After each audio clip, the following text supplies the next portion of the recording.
नैतिक दबाव होना चाहिए।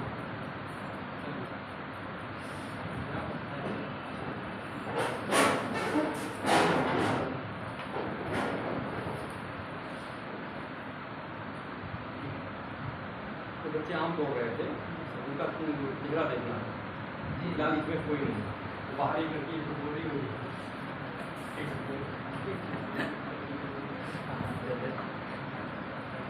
तो यार ये बताओ, आपका लेवल समझ रहे हो? आप करते कुछ भी हो, आप देश की प्रतिष्ठित परीक्षा के लिए तैयारी करने के लिए यहाँ पे बैठे हो। आप क्या करोगे भविष्य में जाकर, क्या नहीं करोगे, हमें नहीं पता, ठीक है। हम तो उसी परीक्षा का आपको अभ्यर्थी मानकर पढ़ाते हैं, और भी जो लोग पढ़ाते होंगे सब वही मानकर पढ़ाते होंगे। आपके मन में क्या है आप जाने, ईश्वर जाने, लेकिन ये तो 6ठी-7वीं लेवल की बात है। चेक करने आए कोई कि आपने आम तोड़ा ही, काहे की तैयारी करने जा रहे हो? यूपीएससी की। देश का सबसे टॉप ब्रेन जहाँ पे काम करने के लिए जाता है, तो प्रशासन चलाने की जिम्मेदारी, अब निर्णय डिसीजन मेकिंग की बात कर रहे हो, और आप पे इतना लोगों का ट्रस्ट नहीं है।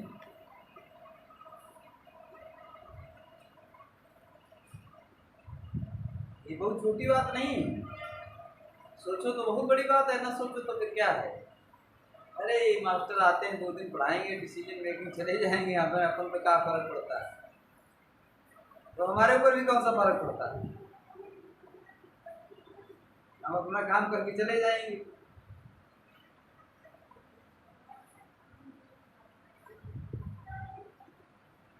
उस समय बड़ा मूल्यवान है।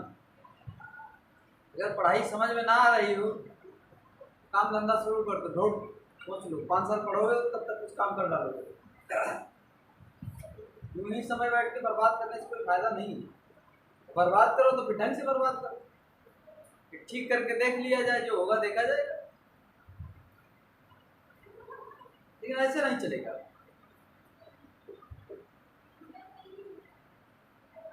कि बस एक दिन पढ़ लिया है।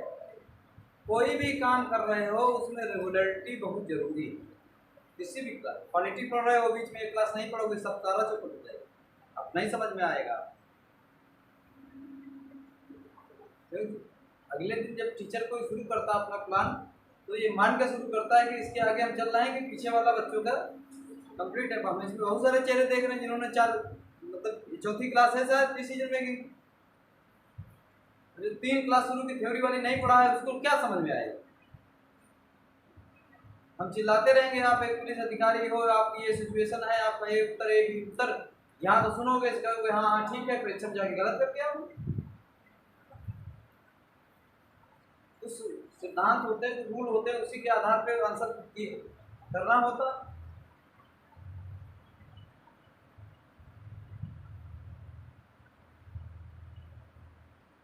ठीक है, हमें क्या करना है? सोच रहे थे साइमन ने 3 चरण बताए थे। अन्वेषण करना, अन्वेषण मतलब शोध करना, खोज करना समस्या की। अरे सब बताए वही थे, मैके ने 10 चरण 11 चरण बताए थे, सब नोट कराए, पूरा नोट्स बनवाया है। जिन लोगों ने पढ़ा होगा लोग पास होंगे, नहीं पढ़ा है ईश्वर मालिक। अन्वेषण करना, डिजाइन करना, डिजाइन मतलब वही सिलेक्शन ऑफ द चॉइस, विकल्पों का चयन करना, चयन विकल्पों का चयन, 3 क्रियाएं बताइए। मैके ने 11 चरण बताए थे, उसी में उन्होंने बीच में 2-4 नए ऐड कर दिए। पहला सूचनाओं का संकलन करना, डाटा कलेक्शन जिसको बोलते हैं।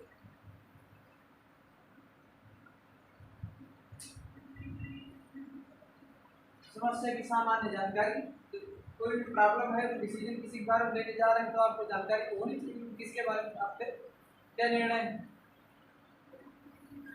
सूचना के संबंध में निर्णय लेना, समस्या को सरल रूप में परिभाषित करना, मतलब उसके विकल्पों का चयन आप खोजिए कौन कौन से हो सकते हैं।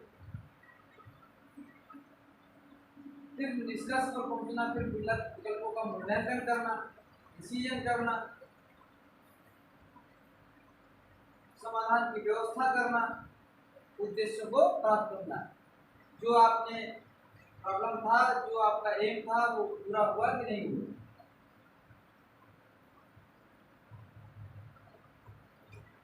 और अंत में फाइनल में मूल्यांकन करना कि जो समस्या थी उसका निर्धारण, उसका सलूशन हो चुका है कि नहीं।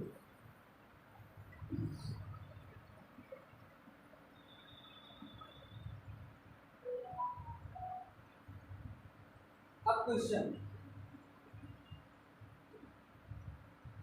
आप आतंकरोधी दस्ते के प्रमुख कुछ विदेशी आतंकवादी ने एक शहर की बहुमंजिला इमारत में कुछ प्रमुख व्यवसायियों एवं उद्योगपतियों को बंधक बना लिया और आप घटना स्थल पर पहुंच चुके हैं। आपका एक निर्णय लोगों की जान को बचा भी सकता है और खतरे में भी डाल सकता है। ऐसी स्थिति में आप क्या कदम उठाएंगे ताकि बंधकों को सुरक्षित बचाया जा सके। घटना हुई भी थी रियल में मुंबई ताज होटल, सेम ऐसे कंडीशन में 6 आतंकवादी आए, पूरा होटल बंधक बना लिया था। एक हफ्ता घंटे आपने सुन चला। ऑप्शन ए, आप आतंकवादियों से उन्हें छोड़ने की अपील करेंगे, अन्यथा कठोर कार्रवाई की चेतावनी देंगे। ऑप्शन बी, आप आतंकवादी दस्ते को बिल्डिंग में जाकर कार्रवाई करने के लिए कहेंगे। ऑप्शन नंबर सी, आप आतंकवादियों सहित पूरी बिल्डिंग को विस्फोट से उड़ाने का आदेश देंगे। ऑप्शन डी, आप आतंकवादियों से वार्ता के प्रयास के साथ लोगों की जान माल की सुरक्षा को प्राथमिकता देंगे तथा प्रयास करेंगे कि बंधकों को सुरक्षित बचाया जा सके। ये ऑप्शन सही है, क्योंकि इस सिचुएशन में मेन उद्देश्य क्या था? मेन उद्देश्य था कि लोगों को किसी प्रकार की क्षति न हो।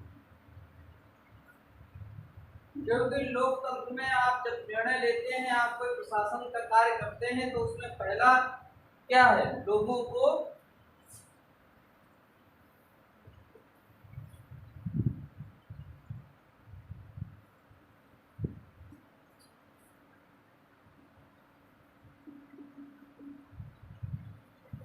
क्योंकि लोकतंत्र किसके लिए काम करता है? अधिकारी किसके लिए काम करे? लोगों के लिए।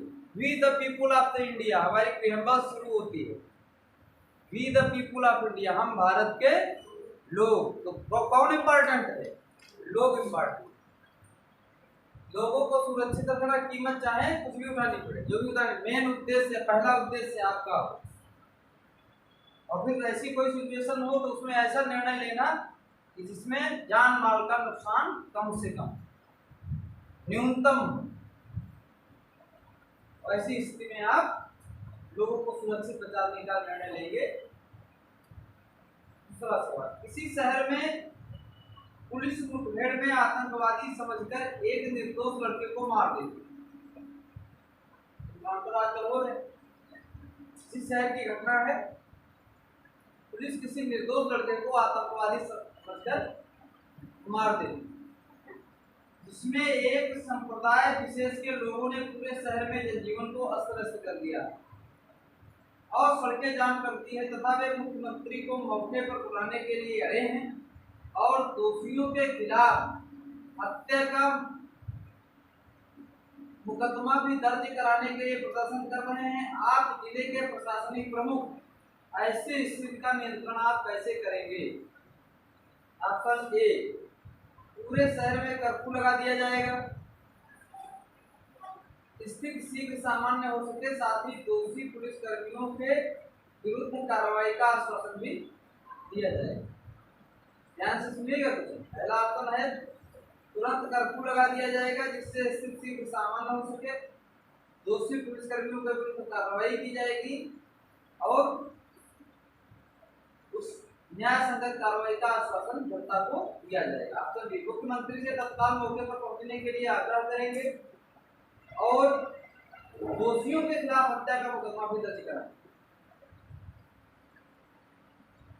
लोगों से तीसरा आत्मा है शांति बनाए रखने के साथ कानून को अपने हाथ में न लेने के लिए मनाने का प्रयास करेंगे तथा उन्हें उचित कार्रवाई का भरोसा देंगे। भीड़ पर लाठीचार्ज एवं आंसू गैस के गोले छोड़ने का कार्य आदेश देंगे तथा सामान्य जीवन बहाल किया जा सकता है।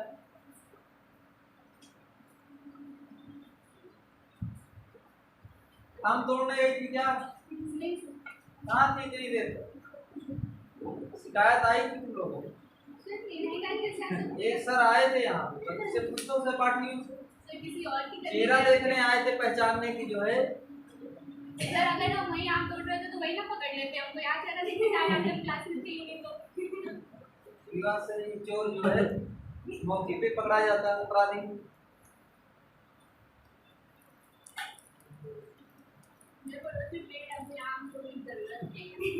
है पेड़ पढ़ाई किस चीज की करने आती है? किस चीज का तैयारी कर रहे हो? हाँ कौन सा ऐसे किसी की क्लास में क्या कर रहे हो? तो आपका पूरा टाइम बर्बाद है। किसी दिन में कहीं पूछा जाएगा ये सस्ती में नहीं पूछा जाएगा। एसएससी का तो क्लास मत लगता है आर का यार आप क्या कर रहे हैं?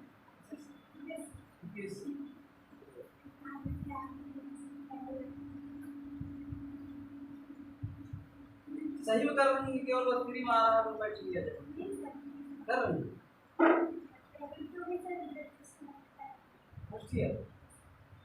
नहीं हमारी आदत है हम प्राय पूछते रहते हैं मतलब चिल्लाते हैं तो कर रहे हैं क्या कर रहे हैं क्यों कर तो आप लोगों को मतलब इसे ये बड़ा दुखद घटना है कि मतलब ऐसी मैच्योर क्लास में आके पूछा जाए कि हम चेहरा पहचानने आए हैं कि कौन आम चोरी कर रहा है तो अलग बात। और ये तो फ्री वाला मामला तो सच में बताऊं हम लोग लाखों फीस देते हैं क्लास में बैठे पढ़ रहे हैं पता ही नहीं काहे बैठे किस लिए पता नहीं कर क्या रहे झक मार रहे हो 2 लाख रुपया फीस जमा की क्या कर रहे हो? ये हमारे स्कूल की बड़ी कमी है। हम इससे बड़ा आहत होते विद्यार्थी ग्रेजुएशन तक पहुंच जाता धूमधाम से पास हो जाता और उसको ये पता नहीं रहता कि क्या कर रहे हैं क्यों कर रहे हैं। एक क्राइम रिपोर्टिंग में आता था पहले सीरियल अब पता नहीं आता DD1 कब क्यों कैसे एक एपिसोड आता था रात में 11 बजे पहले दिखाता था उसमें घटनाओं को एनालिसिस करता था कि कैसे अपराध होते हैं कब क्यों कैसे हमको पता ही नहीं। जब भी विद्यार्थियों को कक्षा 9 से हमारे हिसाब से अवेयर हो जाना चाहिए उसको क्लियर हो जाना चाहिए कि क्या करे और फिर उसी के हिसाब से अपनी आगे की पढ़ाई का फ्रेमवर्क बनाए। कोई काम अगर आप करने जा रहे हो एसएससी बुरा नहीं है हम आपको डांट इसीलिए रहे हैं कि आप गलत जगह पे गलत टारगेट हिट होना चाहिए। चिड़िया की आँख दिखनी चाहिए। अर्जुन को आँख दिखती थी बाकी सबको किसी को झौगा भर का पेड़ दिखता था किसी को पत्ते दिखते थे किसी को पूरी चिड़िया दिख रही अर्जुन को क्या दिख रहा था केवल आँख दिख कहा था भेदन कौन करेगा द्रोणाचार्य ने कहा तो यही भेदन करेगा अर्जुन करेगा। आप फूल पत्तियों शाखाओं में उलझे हुए व्यक्ति हो पहले क्लियर करो। हम ये बार बार कहते कुछ ठीक है कुछ भी न करो तब भी जो है क्लास में बैठो 2 साल हमने कहते हैं 2 साल पढ़ोगे तो अच्छे इंसान बन जाओगे नागरिक बन जाओगे हमारे ऊपर बड़ा उपकार होगा एक बढ़िया नागरिक तैयार होगा देश के लिए वो सब ठीक है। लेकिन आप कोई उद्देश्य लेकर बैठे थे एम लेकर बस ये तो वही हुई कि चलो आज सिनेमा चौराहा मन नहीं लग रहा है कंपनी बाग में चलो आज और वहाँ क्या 45 का नाम है इसका CSN में जो है चलती है कोचिंग आज वहीं मौज लेते हैं चलते। ये कोई बात थोड़ी हुई मैंने कहा चलो पुराने लोग होंगे मैंने पुरानी क्लास की पहली क्लास में RR में भी जाते पढ़ी हमसे तो इसके मतलब वहाँ भी नहीं जाते हाँ, तो मैंने 20-22 लेक्चर पढ़ाए हैं, तो वो सारी पढ़ाई। तो कि अगर आपने पढ़ाई के साथ खिलवाड़ किया, पढ़ाई और समय, ठीक है, अगर आप समय बर्बाद कर रहे हो, अगर कोई उद्देश्य नहीं है, घड़ी देखी है, अभी सवाल डिस्कस करते हैं जो बोला, ठीक है। पहले हमारे ज़माने में पेंडुलम वाली होती थी, आपके ज़माने में नहीं है, तो डिजिटल का ज़माना है। पेंडुलम देखा है? फिर पहले होती चलती थी घड़ियाँ पेंडुलम वाली, 24 घंटे 365 दिन निरंतर गतिमान है पेंडुलम, अपनी जगह से इधर बराबर चलता है, एक क्षण को विश्राम नहीं। लेकिन उद्देश्य विहीन है, पहुँचता है कहीं क्या? वही अपनी आबाद उसी स्थिति में पूरे जीवन पर्यंत निरंतर, जब तक उसका क्षरण ना हो जाए, गतिमान रहता। ये उद्देश्य विहीन जीवन घड़ी की पेंडुलम के भांति होता है, जो निरंतर गतिमान रहता है लेकिन पहुंचता कहीं। आप अपना उद्देश्य देखिए। और मेरे प्यारे दोस्तों, अगर आप ये कान खोल के सुन लीजिए, आप जितना मर्जी आए बर्बाद करिए, 24 घंटे आपके हैं, गोपाल सिंह कोई नहीं होता आपके जीवन में हस्तक्षेप करने वाला। अगर आपने समय को बर्बाद किया, ठीक है, तो हो सकता कोई आपको बचा ले, कोई मार्गदर्शक मिल जाए, लेकिन समय जिस दिन आपको बर्बाद करने पर तुल जाएगा, फिर दुनिया की कोई ताकत आपको बचा नहीं। इसलिए पैसा दे दो, रुपया दे दो, किसी को अपना समय मत दो। जो जिस काम में लगे हो उसको ठीक तरीके से करो, नहीं तो सिलेक्शन नहीं होता। आप ईमानदारी से अपना एनालिसिस खुद करो। इस साल में कितने दिन ठीक तरीके से आपने पढ़ाई की? 365 दिन। 60 दिन छोड़ देते हैं, 300 दिन ठीक तरीके से साल में पढ़ो, देखो परिवर्तन आपके जीवन में दिखाई पड़ेगा कि नहीं दिखाई पड़ेगा। आपको जीएस आएगा, आपके सवाल बनने लगेंगे। कोई अच्छा करते हैं जो बच्चे सेलेक्ट हो रहे हैं, कोई दूसरे ग्रह से थोड़ी आ रहे हैं, हमारे आपके बीच के। तो इसको ठीक तरीके से, हाँ, अब सवाल पे आते हैं। क्या सवाल था? आप एक जिले के प्रशासनिक प्रमुख हैं, उस जिले में एक गलत इनकाउंटर हो गया है, निर्दोष व्यक्ति की इनकाउंटर में, पुलिस मुठभेड़ में हत्या हो जाती है। पूरा शहर उग्र है और धर्म विशेष के लोग, मतलब एक धर्म से संबंधित लोग हैं, उपद्रव कर रहे हैं, आगजनी, मतलब पूरा अराजक स्थिति है और न्याय की डिमांड कर रहे हैं, मुख्यमंत्री को बुलाने पे अड़े हुए हैं और पूरा शहर हाहाकार अस्त व्यस्त मचा। ऐसी स्थिति में आप क्या करेंगे? विकल्प आप सबने सुने, तो क्या करेंगे?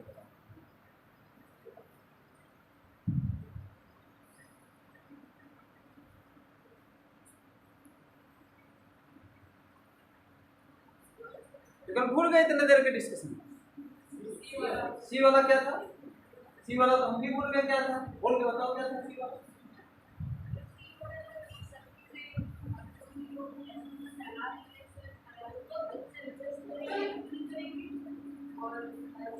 सी ऑप्शन हम पढ़े दे रहे हैं, लोगों से शांति बनाए रखने के साथ कानून को अपने हाथ में न लेने के लिए मनाने का प्रयास करेंगे तथा उन्हें उचित कार्रवाई का भरोसा देंगे। ये है सी ऑप्शन, यही सही है।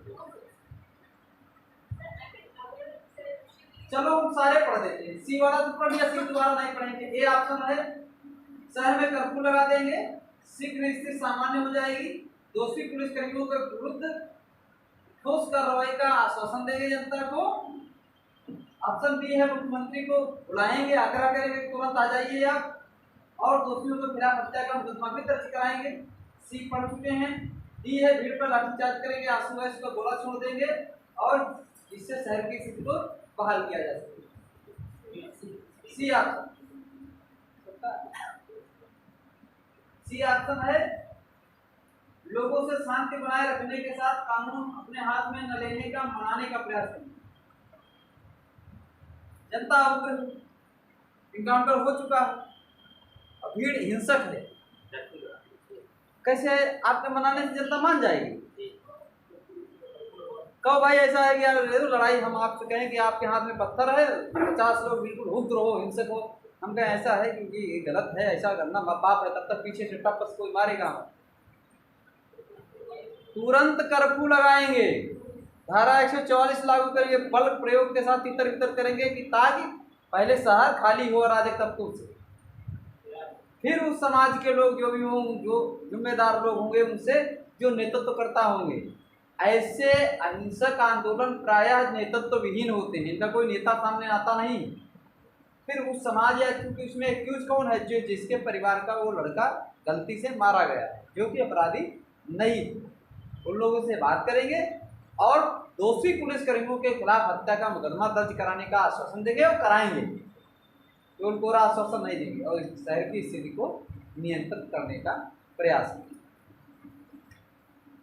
ठीक है, ये सबसे सर्वोत्तम, इसमें क्या होता है, डिसीजन मेकिंग सवालों में सर्वोत्तम विकल्प का चयन करना होता है, जो सर्वाधिक एप्रोप्रिएट सही हो।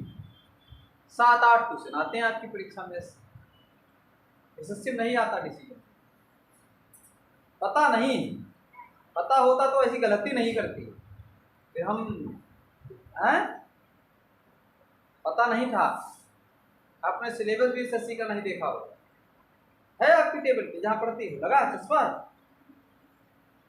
है, नहीं चश्मा है, फोटो खींच के कल लाना, अपने मोबाइल में दिखाना है। पढ़ने का तरीका यही है, जहाँ पे आप पढ़ते हो, जो भी जिस परीक्षा की तैयारी, कम से कम उसका सिलेबस तो सामने होना चाहिए, क्या पूछा जा रहा है, क्या पूछा जाएगा, कहाँ से कैसे आएगा, किस पोर्शन को कितना मैनेज करना है, कि हमारी कमी कहाँ पे, और जिस पोर्शन में हमारी कमी है उस पोर्शन पे हमें विशेष ध्यान देने की जरूरत है। तो कंपटीशन है, और हम क्या करते हैं कि जो हमको आता है वही पोर्शन हम ज़्यादा पढ़ते हैं, जो नहीं आता उससे दूरी बना लेते हैं। लेकिन एकेडमिक में तो दूरी बनाने से काम चल जाएगी, 80% जगह पे 75% आएगा, 72% आएगा, 70 आएगा, 60 आएगा, लेकिन यहाँ तो किसी को धकेल के अपनी सीट बनानी, कट ऑफ में आए तो यहाँ तो फेल पास होता नहीं, अगर कट ऑफ में है तो ठीक है, कट ऑफ में नहीं है तो फिर बात नहीं बनेगी। कितने लोगों के पास यूपीएससी का सिलेबस है?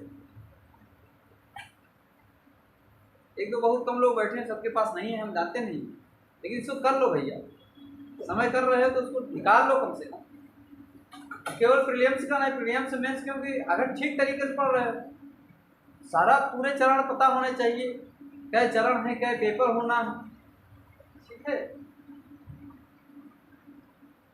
उसमें कौन कौन सी किताबें पढ़नी है, न्यूज़पेपर पढ़ते पढ़ते हो,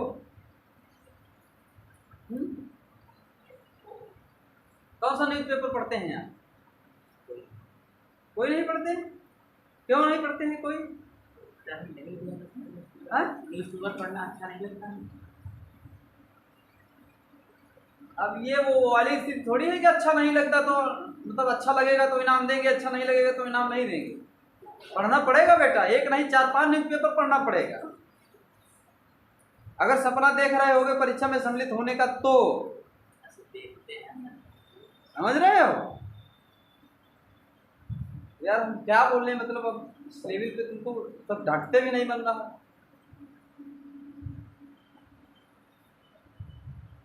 अगर ठीक ठाक वास्तव में सीरियस हो आप लोग, कम से कम भैया एक समाचार पत्र पढ़ने की बहुत आदत, और जो लोग ठीक तरीके से तैयारी करते जानते हो, पूरा पेपर तुम्हारा द हिंदू से आता है, द हिंदू के साल भर आर्टिकल, लेकिन द हिंदू की इंग्लिश इतनी कठिन है, पढ़ नहीं पाओगे आप।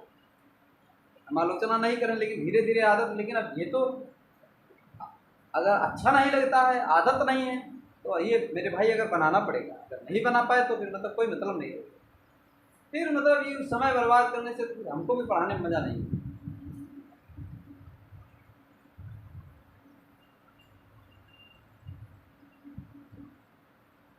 कहाँ थी आप? खड़ी हो दोनों लोग। हाँ हाँ, कहाँ थी आप?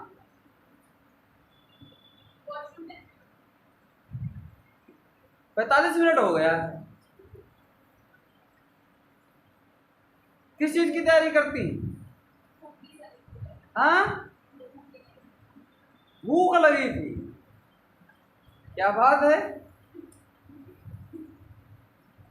बस केवल समय काटना है कि ठीक पढ़ाई कर रही है ठीक ठीक तरीके से? हाँ, ग्रेजुएशन हो गया है? कौन कौन से सब्जेक्ट थे? वो कह रही नहीं हुआ है। इसका नहीं हुआ, मेरा हो गया। हाँ, कौन सब्जेक्ट थे आपके? जेडबीसी।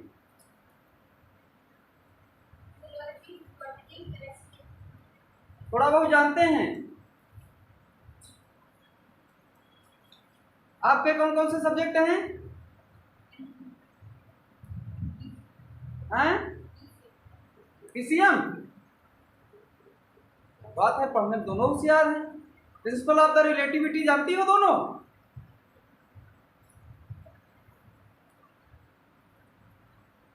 पढ़ा नहीं पढ़ा?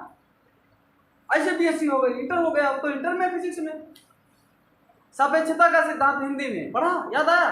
सर, पढ़ा तो बहुत सारी चीजें, पर सारी चीजें एक साथ याद रखना मुश्किल होता है ना। उसके बाद अगर आप किसी चीज की तैयारी करें तो उसमें जाना समझ पढ़ना पड़ेगा बेटा, इसीलिए तो समझा, हमारा पर्पज यही समझ। सीरियस हो भाई तुम लोग।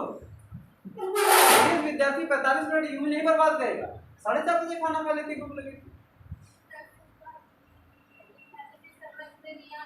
हाँ, ये बात बढ़िया है कि भूखे भूखे भजन न हो गोपाला, योले कंठी योले माला।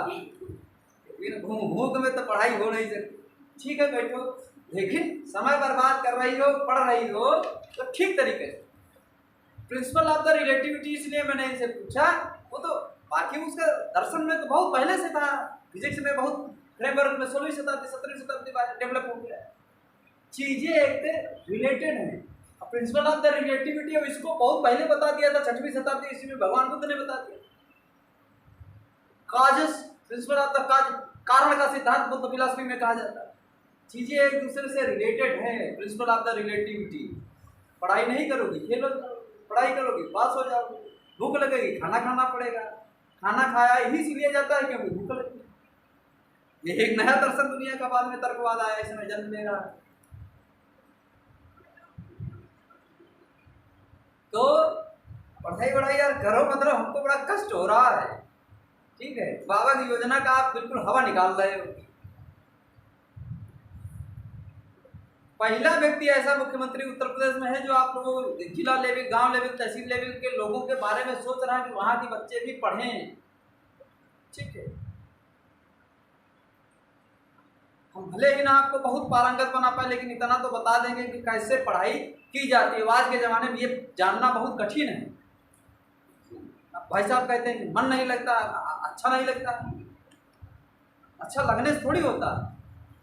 ये गाजर मूली तरकारी थोड़ी है कि मतलब नहीं, पनीर रोजे पनीर खाएं। करना पड़ेगा बेटा, अगर बनना है तो ठीक। तो क्योंकि अब जैसे तुम लोगों को या तो किसी ने सिलेबस डिस्कस नहीं किया गया तुम्हारे साथ, न्यूज़पेपर नहीं पढ़ोगे, ऐसे कहाँ से लिखोगे बताओ? आपके पास शब्द कहाँ से आएंगे? आपके पास विचार कहाँ से आएंगे? थिंकिंग लेवल कहाँ, कैसे आपकी डेवलप होगी? अभी किसी विषय पे कह दिया जाए कि 100 शब्द लिखो, कैसे लिखोगे? केवल प्रीलिम्स पास होने से आप बन जाओगे आईएएस, बन जाओगे पीसीएस, मेंस में उठा के फिर बाहर फेंक दिए जाओगे, फिर अगली साल प्रीलिम्स देना और फिर देते रहना 40-45 साल तक।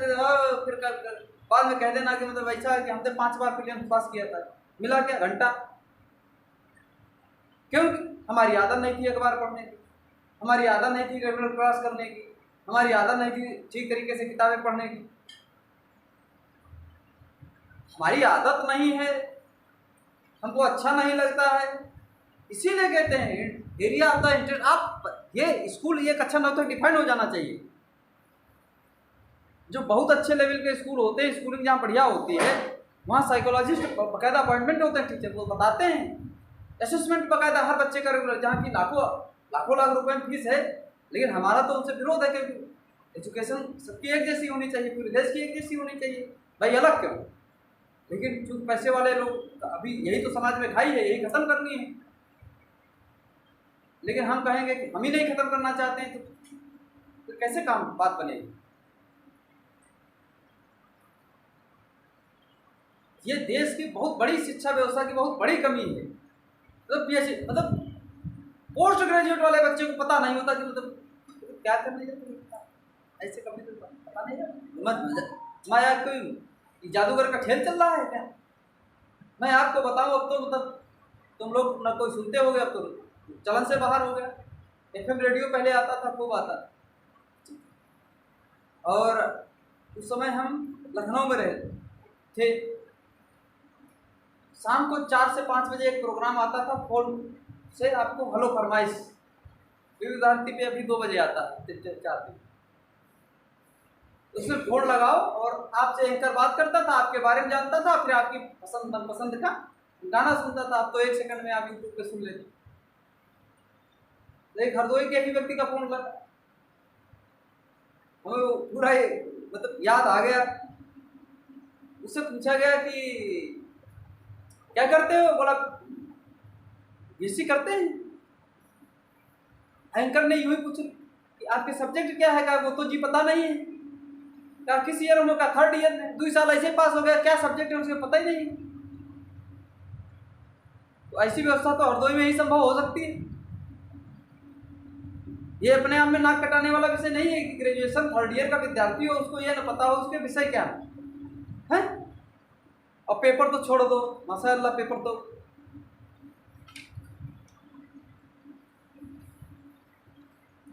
इसलिए यार पढ़ा तो सीरियस, हम तो तुमको सीरियस कैंडिडेट समझते थे। हम आगे बैठता है पढ़ने वाला लड़का।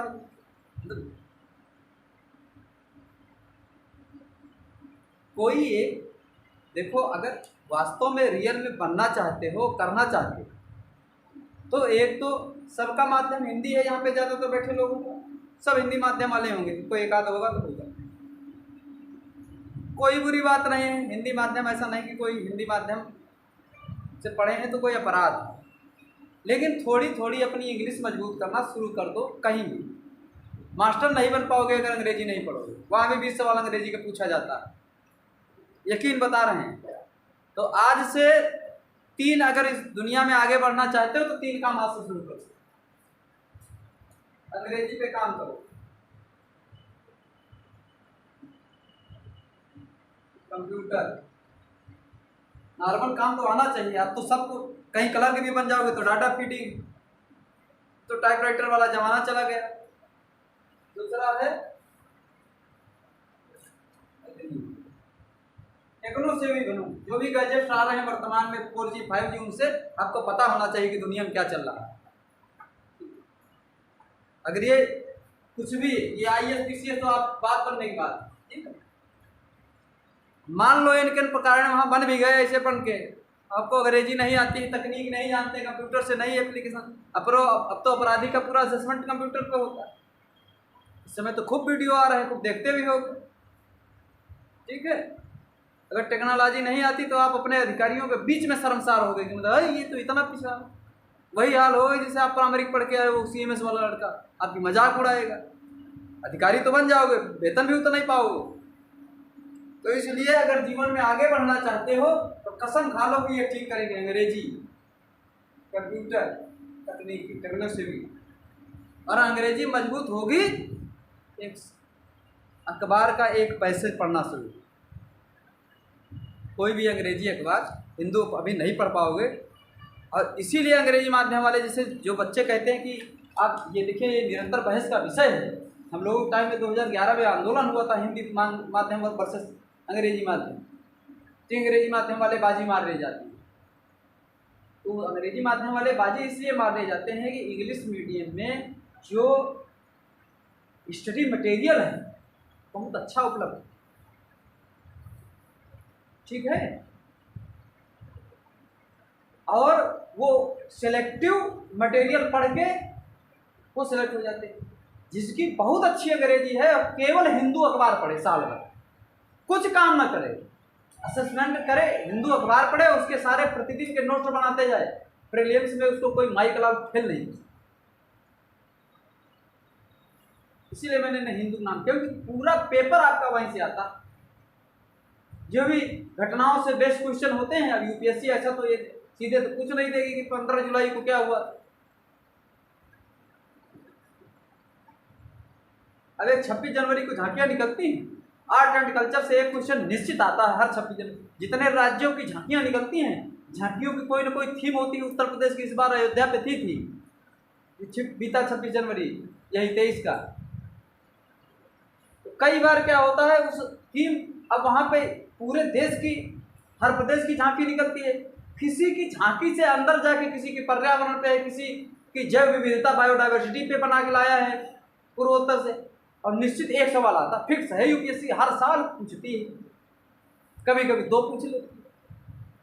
अब जिसने वो ठीक तरीके से 3 घंटे का एपिसोड ठीक देखा होगा, समझा होगा, दिमाग में होंगी चीज़ें, वो सवाल सही करेगा। अब आप कहोगे हमको नहीं अच्छा लगता, तो नहीं अच्छा लगेगा। आपके अच्छा ना लगने, अच्छा लगने या ना लगने से यूपीएससी में कोई फर्क पड़ेगा? राम जी आईएएस बने चाहे श्याम जी आईएएस बने, यूपीएससी में क्या फर्क पड़ता है? उसको क्या करना है? उसको 400-500 लोग, जितनी वैकेंसी होती है उतना लोगों का सिलेक्ट करना है, जो आएगा ठीक है, उसको नियुक्ति पत्र दिया जाए। तो अखबार, और हिंदी में जनसत्ता अखबार आता है भैया, दैनिक जागरण है, ठीक है। दैनिक जागरण और हिंदुस्तान अखबार खराब नहीं है, लेकिन हम लोग पढ़ते नहीं। हम लोग क्या पढ़ते हैं कि 40 वर्षीय महिला बच्चों को छोड़ के प्रेमी के साथ फरार, ये पढ़ते हैं। जो हमारे काम का है प्रथम पेज, वो पढ़ते नहीं। एडिटोरियल हम तो छूते नहीं, हमें मन नहीं लगता। देश विदेश हम छूते नहीं। और खेल, 4 पेज आपके काम के होते हैं। पहला पेज देश विदेश, एडिटोरियल और खेल, जो आपके मतलब है। इतना पढ़ने में कम से कम आपको, कम से कम जब आपकी आदत पड़ जाएगी तब आपको 1 घंटा समय लगेगा इतना पढ़ने में। और पूरा अखबार हम कितनी देर में पढ़ लेते हैं? 1 या 2 मिनट लगता है ना। तो इन पेपरों से हमको मतलब नहीं होता, यही 2-4 चटकारेदार वाली खबरें देखते हैं, ठीक है। कहाँ क्या हुआ, कहाँ चोरी डकैती, यही सब पढ़ते। इसके लिए तो यही अखबार पढ़ाया जाता, क्योंकि हमको तरीका नहीं पता, हमको सिखाया नहीं गया सही तरीके। ठीक तरीके से पढ़ना चाहते हो, हिंदी का जनसत्ता अखबार पढ़िए, क्योंकि उसका जनसत्ता के हम कोई वकील नहीं हैं, उसका एडिटोरियल बहुत बढ़िया, शानदार एडिटोरियल। 3 लेख आपको बहुत अच्छे उच्च लोगों द्वारा लिखे हुए आपको पढ़ने के लिए, आपके पास शब्दकोश होगा।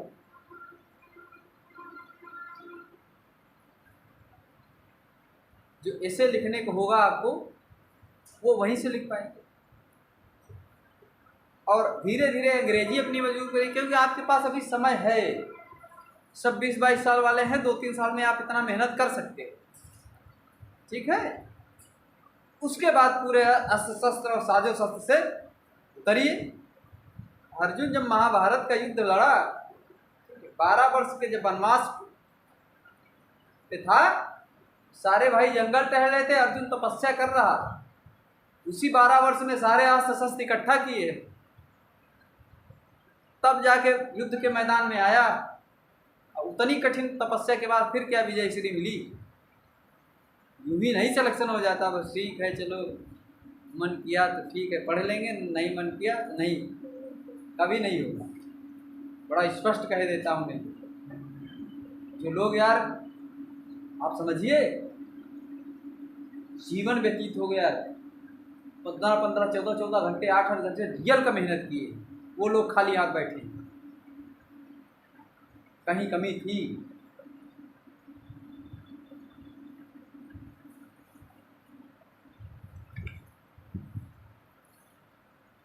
काम करो तो टास्क ओरिएंटेड काम करो, उद्देश्य की पूर्ति हो, लक्ष्य की पूर्ति हो, और नहीं तो यूं ही केवल बस। ये आनंद का विषय नहीं है, पढ़ाई सबसे कठिन चीज़ है, ठीक है। लोग इसीलिए पढ़ते हैं कि सिनेमा चौराहे पे मूंगफली न बेचना पड़े। पढ़ना किसी को अच्छा लगता है क्या? किसी को अच्छा नहीं लगता। कोई कहे नहीं नहीं नहीं हमको वो तो बहुत मज़ा आता है, मज़ा वज़ा किसी को आता है। किताबें अब बिकना बंद हो गई, हम ज्ञान ले रहे हैं फेसबुक विश्वविद्यालय से, व्हाट्सएप विश्वविद्यालय से, और इसीलिए हमारी विचार शक्ति शून्य है। ग्रेजुएशन के बालक से कह दो खड़ा करके कि 5 मिनट किसी विषय पे बोलो, 30 सेकंड के बाद उसकी जबान अवरुद्ध हो जाएगी।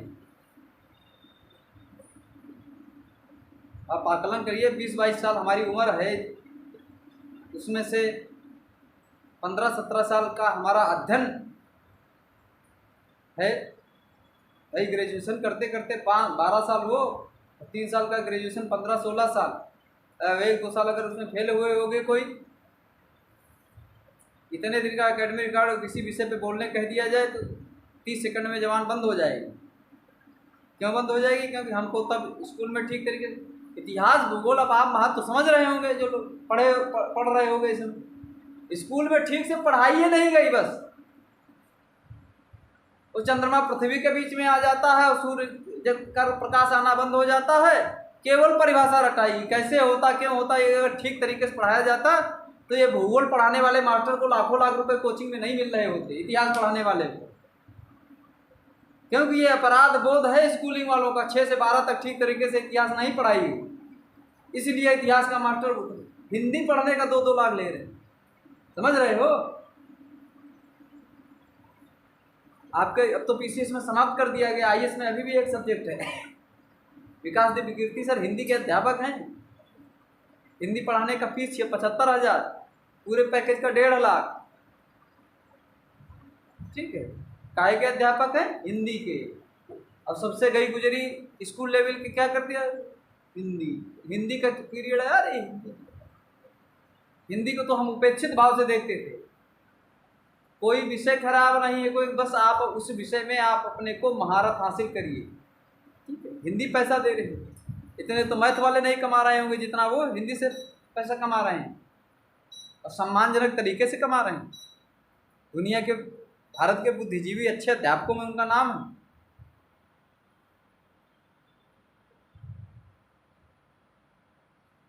पढ़ोगे ठीक तरीके से,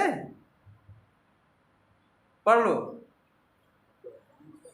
नहीं, जो कह रहे हैं वो टास्क ओरिएंटेड करो।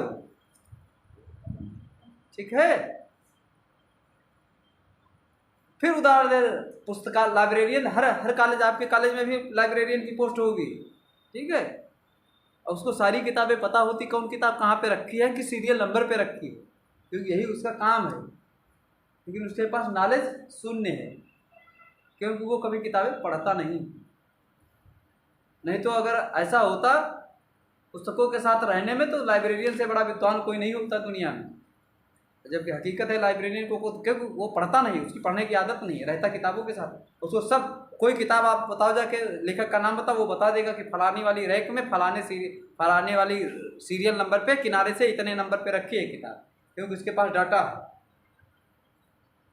लेकिन किताब में क्या है उसको कुछ नहीं।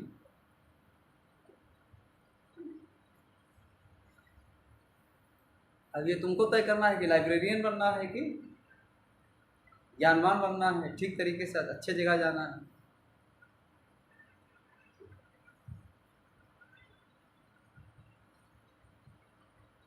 बहुत कम लोगों को आगे बढ़ने का मौका मिलता है, मौका मिला है तो उसको सदुपयोग करिए।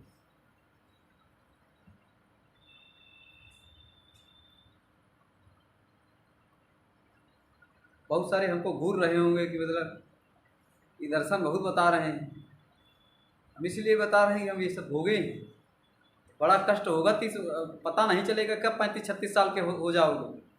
ठीक है, तब अभी आपको लग रहा होगा अरे अभी का 1 साल मौज ले लिया जाए, तो फिर अगला देखा जाएगा, कब अगला हो जाएगा और कब आने वाले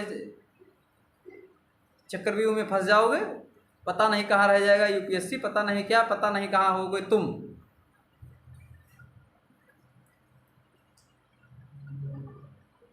अब कब समय निकल जाएगा धीरे धीरे करके।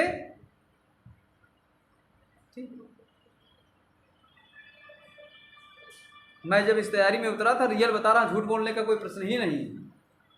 ठीक है, जब हम गए थे नए नए ग्रेजुएशन करके, तुम्हारे जैसे थे कि लोगों को हवा ही समझते थे, हम लोग आपस में बात करते थे, पुराने लोगों को बेवकूफ़ समझते थे, जो सीनियर्स हमारे थे 35-40 साल के, मैं यार क्या करते हैं कि मतलब यार 2 साल में आइए साला निकाल देंगे, यही जुनून था। अब कब हम लोग भी आके कब उनकी श्रेणी में खड़े हो गए, तुम्हारे सामने खड़े हैं मास्टर बन के। ठीक है,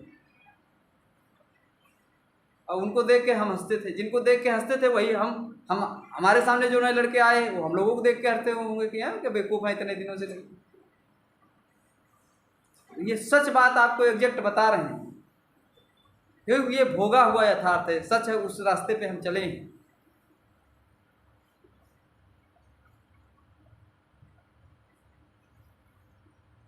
और नहीं तो ऐसे हर साल कोचिंग चलेगी, हर साल आप आएंगे, आप जैसे लोग, बहुत सारे लोग आएंगे, पढ़ के चले जाएंगे, कहाँ जाएंगे कहाँ नहीं जाएंगे पता नहीं।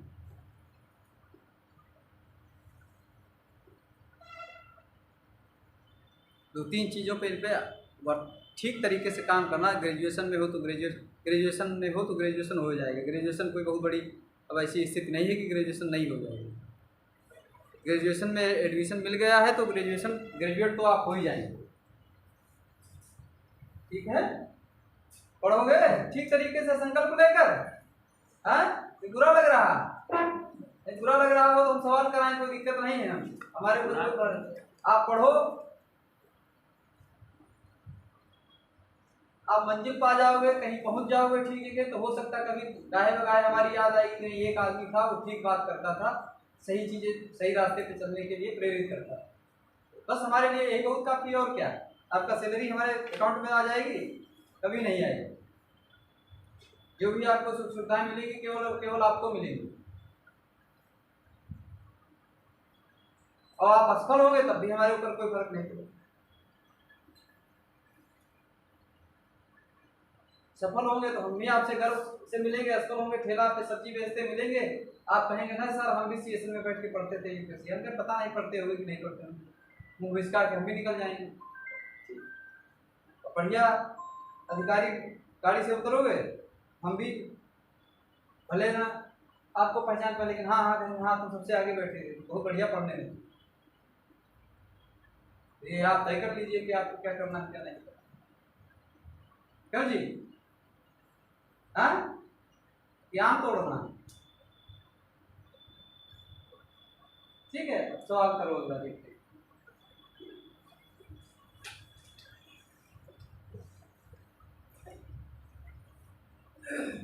और आप कम से कम किसी को जवाब दो, ठीक लगे कि मतलब वो उस लेवल का विद्यार्थी बोल रहा।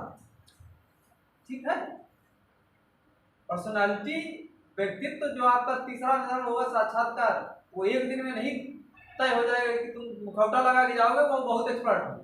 सालों साल से वो लोग यही कर रहे हैं, तुरंत पकड़ लेंगे। किसी को उत्तर दो तो उसको लगे कि हाँ मतलब ठीक आदमी बोल। भाषण सारे लोग देते हैं, मोदी भी भाषण देते हैं, भाषण के दम पे पूरा देश जीत लिए हर कोई, क्योंकि उनकी स्किल है कला, लोगों को प्रभावित करना। तो ऐसे शब्द जाल है जो आप मेंस का उत्तर लिखेंगे अपना, आप अच्छे शब्दों में उसको अपनी सूचना को संग्रहित करते हुए समेट के लिखेंगे ताकि परीक्षक प्रभावित हो आपके उत्तर से। ठीक है, और परीक्षक प्रभावित होगा तो आपको नंबर अच्छे मिलेंगे, अच्छे नंबर मिलेंगे तभी आप बचे हैं।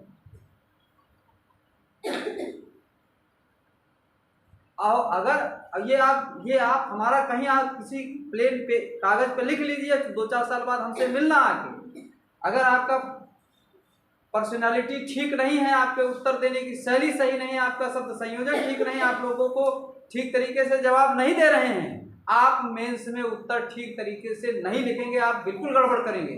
और आप शब्द संयोजन में गड़बड़ करेंगे, आपका परीक्षक आपको पकड़ेगा, आपको सजा मिलेगी, आपको नंबर अच्छा नहीं मिलेगा। जो हमारी रोजमर्रा की ये 24 घंटे की जिंदगी है, इसका पूरा का पूरा जो है आपके उत्तर लेखन पे प्रभाव पड़ता है।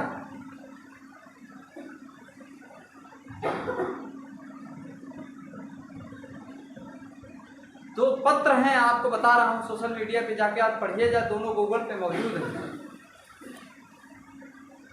एक जीडी घनश्याम दास बिरला ने अपने पुत्र वसंत बिरला के लिए लिखा था, पानी पी ले लड़की, दुनिया के सबसे बेस्ट लेटर में से एक माना जाता है।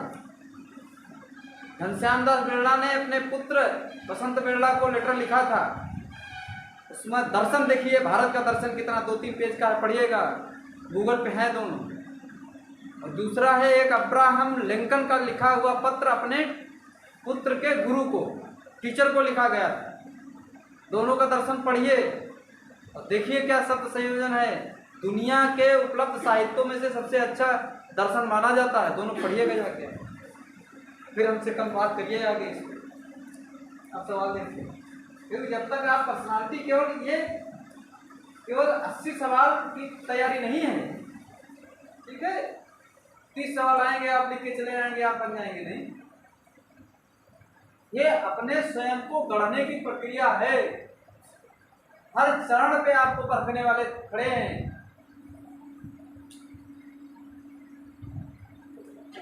समझ रहे हैं?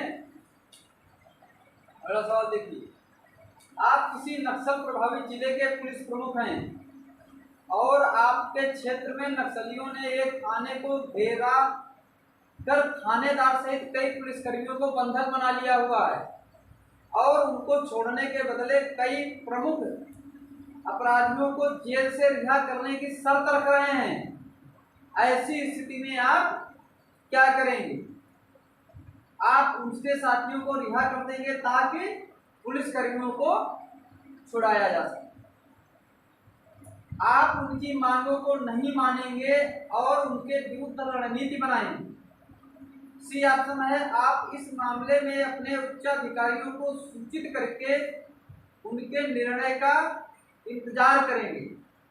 आप कूटनीतिक रूप से उनसे निपटेंगे और उनके सदस्यों को किसी भी स्थिति में रिहा नहीं। क्या निर्णय लेंगे आप ऐसे सिचुएशन?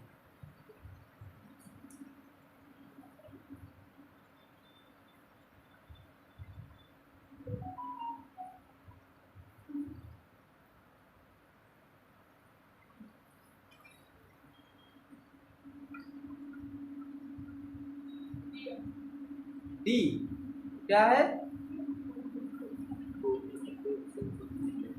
कूटनीतिक रूप से उनसे निपटेंगे। कूटनीतिक रूप से उनसे निपटेंगे। सबका यही जवाब, आपका यही निर्णय कूटनीतिक। आप सबका सब कूटनीतिक रूप से निपटेंगे। पुलिस प्रमुख हैं आप।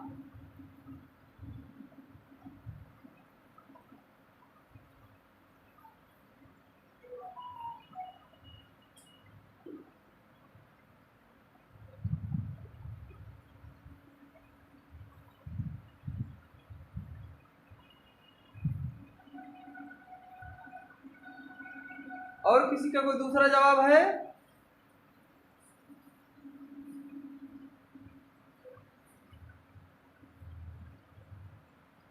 बी वाला क्या है?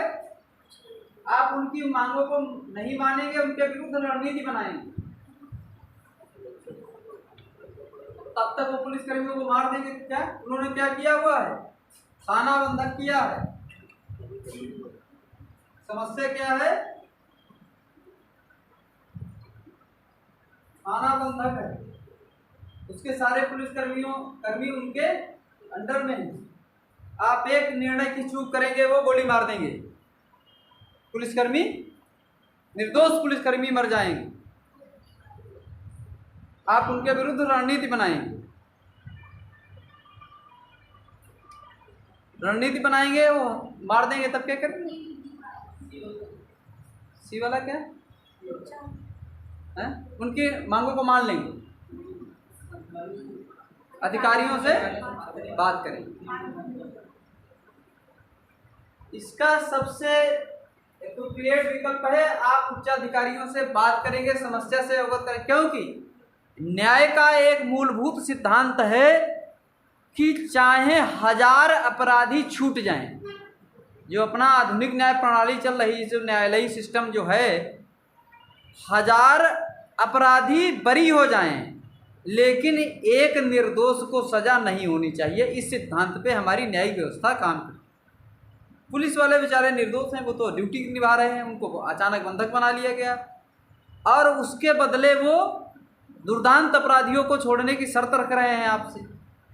और उन अपराधियों को आप थोड़ी छोड़ सकते, वो आपके अधिकार के बाहर आकर आपके जिले के प्रमुख हैं। अपराधी को जेल से छोड़ेगा कौन, छोड़ेगा कैसे छोड़ेगा, ये तो सरकार तय करेगी। शासन स्तर का मामला है, किस राज्य में है, राज्य सरकार का मामला है कि भारत सरकार का मामला बनता है। अभी देखो कल ही नीतीश कुमार ने एक अपराधी को छोड़ा है, तो उसमें कितना बवाल हो रहा है, अलग बहस चल रही। तो आप अधिकारियों से बात करेंगे, पूरी समस्या अवगत कराएंगे, उनकी मांग। ऐसी स्थिति में आप केवल मीडिएटरशिप कर सकते हैं, उनसे अधिक टाइम मांग सकते हैं, जिससे नुकसान कम से कम हो सके। सरकार को सोचने का, फिर जैसा निर्देश सरकार स्तर से मिलेगा कि उनके खिलाफ ऑपरेशन चलाया जाए, वो करेंगे। या सरकार उनकी मांगों को मानने की छोड़ना है तो उस आदेश ऑर्डर का आप फॉलो करेंगे। कैसे करें? पिक्चर नहीं है कि उनके खिलाफ रणनीति बनाए और एक बम दग दिया वो मर गए चारों। रियल में ऐसा होता नहीं है।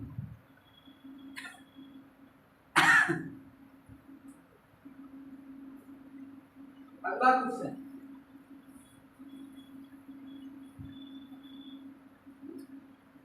आप किसी नक्सल प्रभावित जिले के पुलिस प्रमुख हैं, नक्सलियों के खिलाफ एक अभियान में हैं, एक दुर्दांत नक्सली कमांडर आपकी गिरफ्त में आ जाता, आपने उसको गिरफ्तार कर लिया, आप उसे अपने साथ पकड़ कर ले जा रहे हैं, तभी वह किसी सिपाही की कार्रवाई छीनकर हमला कर देता और मौके पर ही कई सिपाहियों की मौत हो जाती है और आपको भी गोली लग गई है। किसी तरह कुछ बहादुर सिपाहियों ने उससे कार्रवाई छीन ली और उसका एनकाउंटर करने के लिए आपसे आदेश चाहते हैं। ऐसी स्थिति में आप क्या कार्रवाई करेंगे और निर्देश देंगे? आप उसके एनकाउंटर का आदेश दे देंगे क्योंकि उसने इतना जघन्य अपराध किया। ऑप्शन बी, आप तुरंत अपने सिपाहियों से उसे हथकड़ी लगाकर थाने में ले चलने के लिए कहें। आप स्वयं उसका एनकाउंटर करेंगे। आप एनकाउंटर के लिए अपने वरिष्ठ अधिकारियों का आदेश प्राप्त करेंगे। आप तुरंत सिपाहियों को हथकड़ी लगाकर, क्योंकि वो गिरफ्त में है, उसको थाने ले जाएगा क्योंकि बहुत सारी इंफॉर्मेशन उससे छुपी हुई है जो वो बता सकता है। आने वाले समय में पुलिस के लिए वो काम की साबित हो सकती है। अगर वो मर जाएगा तो सारी इंफॉर्मेशन उसी के साथ मर जाएगी।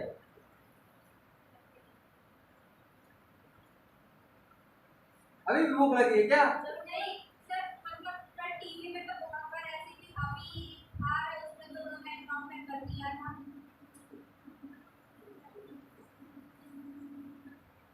मतलब वो पुलिस उसको एनकाउंटर कर, मतलब बहुत एनकाउंटर कर देती है। देखिए, आप डिसीजन मेकिंग की पहली क्लास में बैठी हैं आज, इससे पहले वाली क्लासेस एको की नहीं है। अब तो रामायण खत्म हो चुकी है, अब तो उपसंहार चल रहा है। इसे लिखते हो जब स्कूल लेवल पे लिखा ही होगा, हैं? पहले गाय से हम लोग लिखना शुरू करते थे छोटी कक्षाओं में, हैं? गाय पालतू जानवर है, उसके 4 पैर होते हैं, 2 सींग होते हैं, 2 आँख होती है, 2 कान होते हैं, ठीक है। बाद में आखिरी लाइन होती थी, उसका दूध बहुत मीठा होता है। अब तो उपसंहार चल रहा है। जब हम थ्योरी में निर्णय लेते हैं, व्यवहार में क्या होता है? व्यवहार में बहुत से काजेज एंड इफेक्ट के प्रिंसिपल काम करते हैं। बहुत दबाव है, खुलेआम से पुलिस अधिकारी और सारे अधिकारी स्वीकार कर रहे हैं। जो आज इतनी राजनीति का अपराधीकरण या अपराधियों का राजनीतिकरण क्या हुआ है भगवान जाने। अब कोई एक पार्टी दोषी नहीं, सब पार्टियों ने मिलकर एक जुर्म किया हुआ है। लोकतंत्र में चुनाव में इनका सबका एक ही उद्देश्य होता है, किसी भी तरीके से सत्ता को बचाए रखना है, किसी की भी सरकार हो। उसके लिए गलत सही, इस उद्देश्य को पूर्ति करने के लिए ये गलत लोग सिस्टम में आ जाते हैं। लेकिन जब हम अपने पढ़ने पढ़ाने की बात करते हैं, जब बन जाओगे ट्रेनिंग में भी यही पढ़ाया जाएगा। प्रिंसिपल अलग होता है, बिहेवियरिज्म अलग होता है, व्यवहारवाद। हम जब बात करते हैं तो रूल ऑफ लॉ की बात करते हैं, कानून क्या कहता है। आप पुलिस अधिकारी बनेंगे, आपको आईपीसी सीआरपीसी पढ़ाई जाएगी, उसके आधार पे आपको निर्णय लेना होगा। हम लोग पढ़ रहे हैं तो जो विभिन्न प्रशासनिक सिद्धांत हैं जो पढ़े हम लोगों ने, मैके का, साइमन का, पीटर का, ड्रैके का, उन जो विद्वानों ने लिख के गए उनके आधार पर निर्णय प्रक्रिया को गतिमान करने का प्रयास करते हैं। परीक्षा में हम क्या मान के चलते हैं? स्थिति कैसी है? आदर्श स्थिति, जो कानून कहता है। व्यवहार में ऐसा होता नहीं। व्यवहार में बहुत सारी चीज़ें प्रभावित करती हैं। आपकी जात है, हम फला जाति के ऑफिसर हैं, दूसरी जाति का अपराधी कहते मालूम, सच है, इसमें कोई होता है ऐसा। लेकिन हम व्यवहार की स्थिति में नहीं हैं। हम सिद्धांत पढ़ रहे हैं, सिद्धांत के आधार पे ही हमको उत्तर देना हो। कम मारना है, क्या करना है, ये बन जाना, उसके बाद आईपीएस अफसर बन जाना, खूब मारना, ठोक देना, इन्वेस्टिगेशन होगा, कमीशन जांच करेगा, इनकाउंटर फेक है, असली है कि नकली है, असली को नकली बना दिया जाता है, नकली को असली बना दिया जाता है। कितने दबाव में क्या होता है वो तो बाद की बात है, पहले वहाँ तक पहुँचो। तो हमारा प्रयास है वहाँ तक पहुँचाने का। प्रयास सफल होगा सिद्धांत पे चल,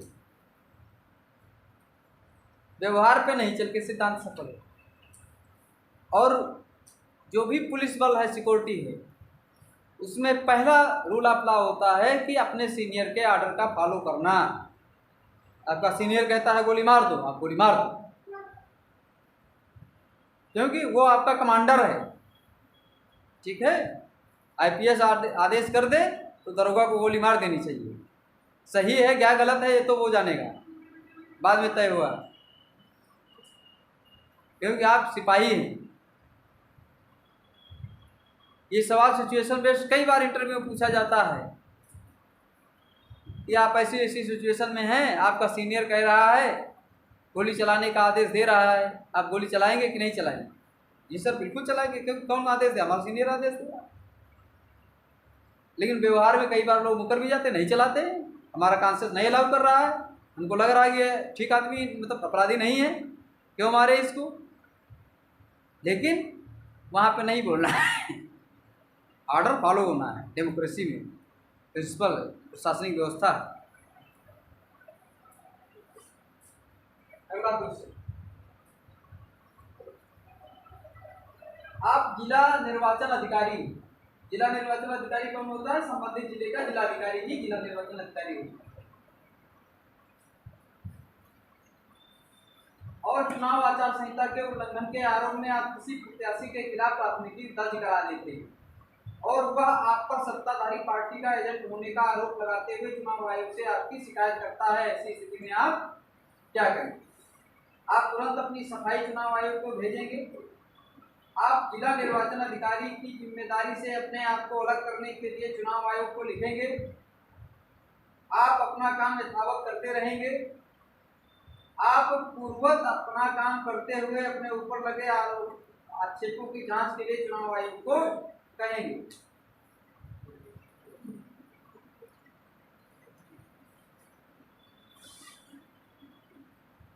क्या करेंगे आप?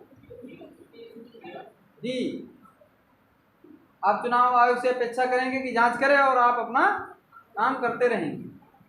नहीं, क्योंकि आरोप आपने नहीं किया, आपने कोई गलत काम नहीं किया, आप यथावत काम करते रहें। शिकायत किसने की? प्रत्याशी ने की। जांच कौन करेगा? इलेक्शन कमीशन करेगा। हमें क्या करना? हम बतौर जिलाधिकारी के रूप में अपना काम करते रहेंगे। अगर निर्वाचन आयोग को लगेगा कि गलत किया हमने तो पनिशमेंट मिलेगा। हम क्या अपेक्षा रखेंगे हमें जांच निष्पक्ष हो या पक्षपात से हो? हमें इससे क्या लेना देना? और ऐसे आरोप तो इलेक्शन में लगते ही रहते हैं, हर प्रत्याशी लगाता है। इसको 4 वोट नहीं मिलते, वो भी कहता है कि बेईमानी हो रही है। किसकी सफाई आती है? वो इलेक्शन कमीशन का काम, प्रशासन में जो जिसका काम है वो तय करेगा।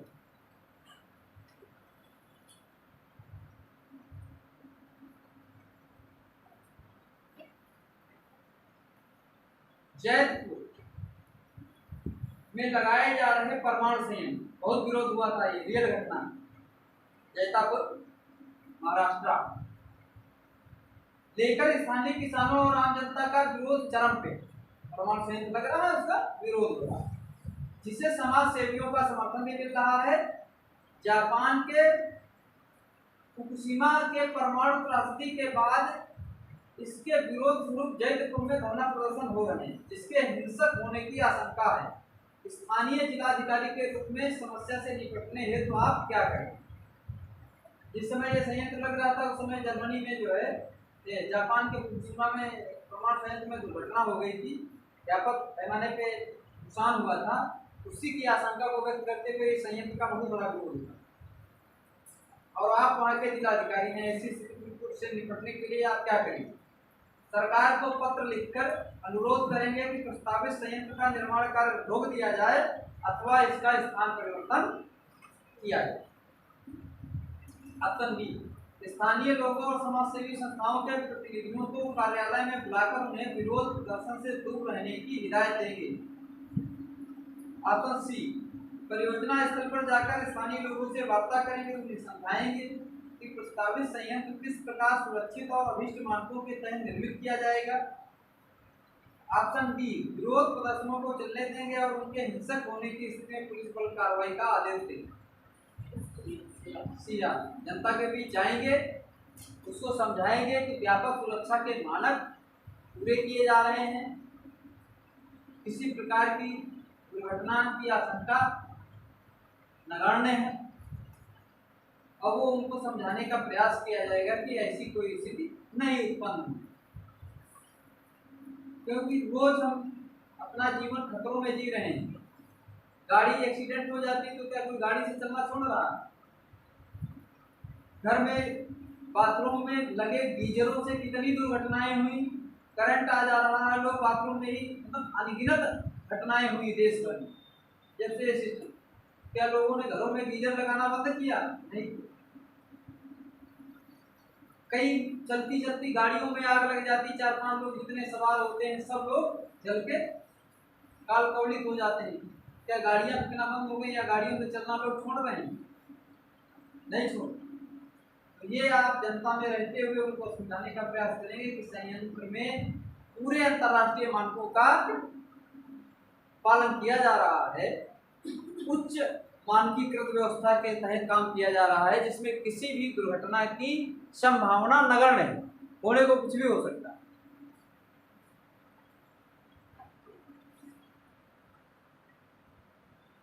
उनको समझाने का प्रयास करेंगे कि इससे कोई दुर्घटना की संभावना नहीं, तो उस आंदोलन को आप समाप्त कर सकते हैं, समझा।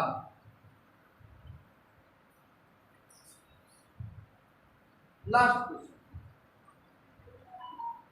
आपकी नियुक्ति पुलिस अधीक्षक यातायात के रूप में एक अति विशिष्ट मंत्री के जिले में हुई है।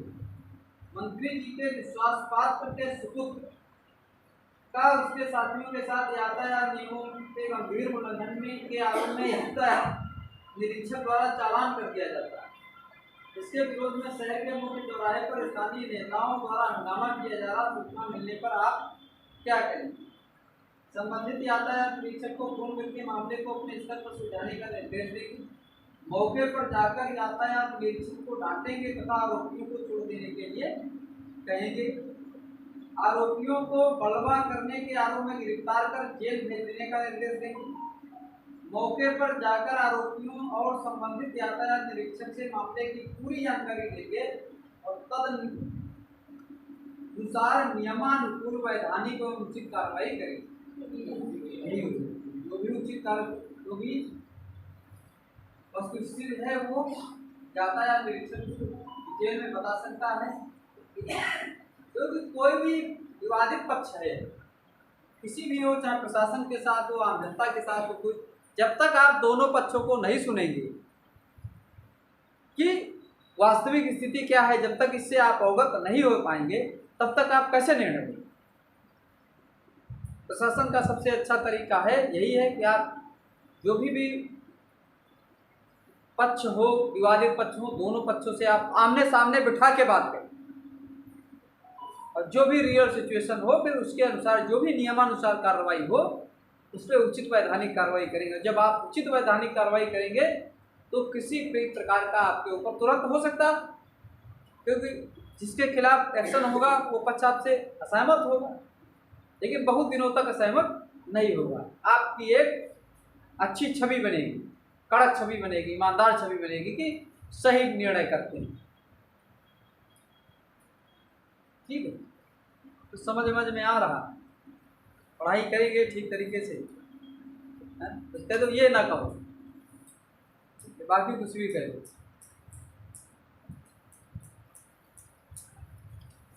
हमारा पुनः यही निवेदन है कि पढ़ो तो ठीक तरीके से पढ़ो, यूं ही समय बर्बाद करते अच्छा नहीं है। समय बर्बाद करोगे तो फिर हाथ में कुछ नहीं आएगा, रीते हाथ रह जाओ, खाली हाथ मामला बचेगा। बड़ी सीधी सी बात है, फेल होने के लिए पढ़ने की जरूरत नहीं है। अगर आपने कसम खा ली है और आप पूरा दृढ़ निश्चय कर चुके हैं कि हमें फेल होना है, तो फिर उसके लिए पढ़ने की जरूरत नहीं है। आप बिना पढ़े बहुत आराम से धूमधाम से फेल हो सकती है। ठीक है, और फेल होने में कोई मेहनत करनी पड़ती है क्या? पास होने के लिए मेहनत करनी पड़ती है, रैंक लाने के लिए मेहनत करनी पड़ती है। फेल तो यूं ही हो जाओगे। ठीक है, तो पास होने के लिए पढ़ो, फेल होने के लिए बेटा मत पढ़ो। ठीक है, चलिए, धन्यवाद।